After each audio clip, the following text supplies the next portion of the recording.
2월 17일 토요일입니다. 마가복음 4장 13절로 25절입니다.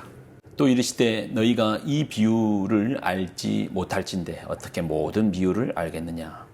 뿌리는 자는 말씀을 뿌리는 것이라. 말씀이 길가에 뿌려졌다는 것은 이들을 가리킴이니 곧 말씀을 들을 때 사탄이 즉시 와서 그들에게 뿌려진 말씀을 빼앗는 것이요. 또 이와 같이 돌밭에 뿌려졌다는 것은 이들을 가리킴이니 곧 말씀을 들을 때에 즉시 기쁨으로 받으나 그 속에 뿌리가 없어 잠깐 견디다가 말씀으로 인하여 환난이나 박해가 일어나는 때에는 곧 넘어지는 자요. 또 어떤 이는 가시떨기에 뿌려진 자니 이들은 말씀을 듣기는 하되 세상의 염려와 재물의 유혹과 기타 욕심이 들어와 말씀을 막아 결실하지 못하게 되는 자요. 좋은 땅에 뿌려졌다는 것은 곧 말씀을 듣고 받아 30배나 60배나 100배의 결실을 하는 자니라. 또 그들에게 이르시되 사람이 등불을 가져오는 것은 말 아래에나 평상 아래에 두려 함이냐 등경 위에 두려 함이 아니냐. 드러내려 하지 않고는 숨긴 것이 없고 나타내려 하지 않고는 감추인 것이 없느니라. 들을 귀 있는 자는 들으라. 또 이르시되 너희가 무엇을 듣는가 스스로 삼가라. 너희의 헤아리는 그 헤아림으로 너희가 헤아림을 받을 것이요 더 받을 것이며 더 받으리니 있는 자는 받을 것이요 없는 자는 그 있는 것까지도 빼앗기리라. 아멘. 기도하겠습니다. 하나님 주시는 하나님의 말씀을 붙들고 나아갑니다. 말씀 속에 깊은 믿음의 뿌리를 두고 말씀으로 말미암아 열매 맺는 인생, 하나님의 나라가 되는 인생 되게 하여 주옵소서. 영광을 드립니다. 예수님의 이름으로 기도드립나이다. 아멘. 어제 이어 천국 비유입니다. 비유에서 제일 중요한 게 뭐라고 했죠? 무엇을 말하고자 하는가라는 그 실체를 알아야 된다고 했죠. 그 실체를 알고 비유를 바라봐야 됩니다. 밭에다가 씨 뿌리는 게 뭐 대단한 일이에요. 우리 상식적인 일이잖아요. 예수님께서 우리에게 농사를 가르쳐 주기 위해서 천국 비유를 말하는 것이 아닙니다. 천국이 무엇인가를 밭에다가 씨를 뿌리는 그런 보편적인 행위를 통해서 설명하시려는 것이죠. 우리 눈으로 알 수 없고 우리가 본 적 없는 그 천국을 너무나도 일상적인 사건을 통해서 설명해 주시는 거예요. 자, 그 천국이 어떻다는 겁니까? 우리가 이제 그 비유를 보기 위해서는 천국의 두 가지 개념을 알아야 됩니다. 여러분, 천국은요, 두 가지의 개념이 있습니다. 어떤 분이 그런 이야기를 하시더라고요. 나는 이 땅에 미련 없다. 나는 천국만 소망하고 산다. 참 깊은 신앙이죠. 이 땅에 얼마나 재밌는 게 많습니까? 먹을 것도 많고, 안 가본 것도 많고, 만날 사람도 많고 재밌는 것도 많고. 근데 이 땅에 미련 없다. 나는 천국만을 소망하고 산다. 참 깊은 신앙이죠. 그런데 이분이 말씀하시는 이 땅에 소망이 없다. 천국만 바라고 산다는 것은 천국의 한 면만을 보고 있는 겁니다. 이러한 천국은 계시록에서 말씀처럼 일곱인, 일곱 나팔, 일곱 대접 심판 이후에 예수님께서 악과 사단을 물리치시고 우리에게 최후의 승리의 날에 주시는 그 천국, 이제 그것만 보는 거예요. 그 천국은 계시록 21장 1절로 4절에 이렇게 말씀하시네요. 또 내가 새 하늘과 새 땅을 보니 처음 하늘과 처음 땅이 없어졌고 바다도 다시 있지 않더라. 또 내가 보매 거룩한 성 새 예루살렘이 하나님께로부터 하늘에서 내려오니 그 준비한 것이 신부가 남편을 위하여 단장한 것 같더라. 내가 들으니 보좌에서 큰 음성이 나서 이르되 보라 하나님의 장막이 사람들과 함께 있음에 하나님이 그들과 함께 계시느니 그들은 하나님의 백성이 되고 하나님은 친히 그들과 함께 계셔서 모든 눈물을 그 눈에서 닦아주시니 다시는 사망이 없고 애통하는 것이나 곡하는 것이나 아픈 것이 다시 있지 아니하리니 처음 것들이 다 지나가미러라. 그러니 이 천국은 우리가 언젠가 이제 가게 될 날입니다. 이 땅 가운데서 어떤 고통, 어려움, 눈물 없는 세상, 하나님 우리와 함께 하시는 세상, 사망과 애통함이 없는 세상, 그 천국을 갈망하는 거 맞죠. 그 천국을 갈망하고 우리는 살아야 됩니다.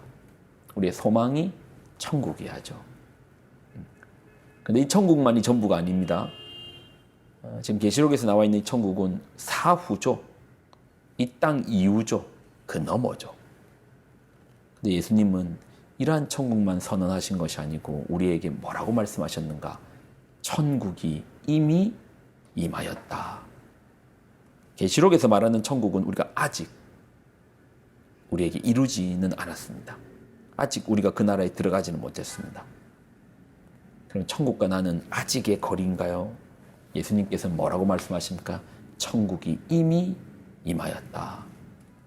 그러니 우리에게 다가오고 있는 천국만 있는 게 아니고 이미 우리 마음에 임한 하나님의 나라, 천국도 있더라는 겁니다.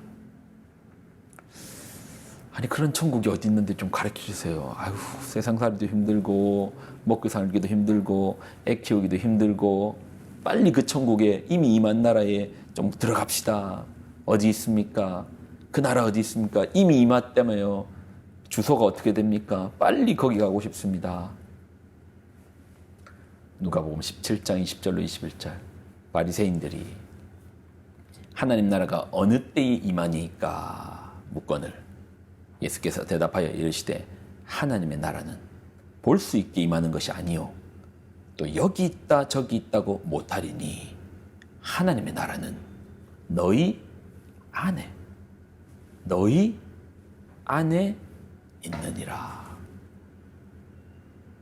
하나님 나라가 어디 있습니까? 눈물도 없고 고통도 없고 애곡함도 없고 사망도 없는 그 나라가 어디 있습니까? 그 나라는 아직 오지 않았다니까요. 언젠가 반드시 우리는 그 나라에 들어갈 것입니다. 그렇지만 예수님께서 말하시는 또 다른 나라, 하나님의 나라. 하나님 나라는 두 가지의 개념이에요. 이미 임한 하나님 나라. 이미 임한 하나님, 내 마음이 이렇게 좁고 좁은데 이 좁은 마음 안에 어떻게 당신의 나라가 임할 수 있습니까? 내 마음은 나 하나 담기도 어려워서 맨날 내 걱정, 내 고민, 나밖에 없는 이런 내 마음에 어떻게 하나님 나라가 임합니까? 그게 천국 비운 거예요. 하나님의 말씀이 우리 마음에 심겨지고 우리 마음이 길가도 아니고 돌짝도 아니고 가시떨기도 아니고 하나님 앞에서 귀경되어져 내 마음이 찢겨지고 내 마음이 하나님 앞에서 하나님의 그 만지심과 주님의 불과 물로 씻겨지고 또 태워지고 내 마음이 하나님 앞에서 깨끗해짐으로 말미암아 내가 하나님 말씀에 대하여 순종할 수 있는 마음으로서 준비되었을 때 그때 그 마음에 하나님의 말씀이 떨어지면 마치 좋은 땅에 씨가 떨어지면 그 씨가 그대로 머물지 않고 열매를 맺는 것처럼 우리 마음에도 하나님의 살아있는 그 말씀이 하나님의 말씀 살아있잖아요. 살아계신 하나님의 그 말씀이 우리 마음에 임하면 이것이 자라 어떻게 된다고요? 당신의 나라 천국이 되는 겁니다. 우리 주변에도 있습니다. 우리 주변에도 있어요. 우리 주변에도 어떤 사람을 만나면 그 속에서 하나님 나라를 볼 수 있습니다.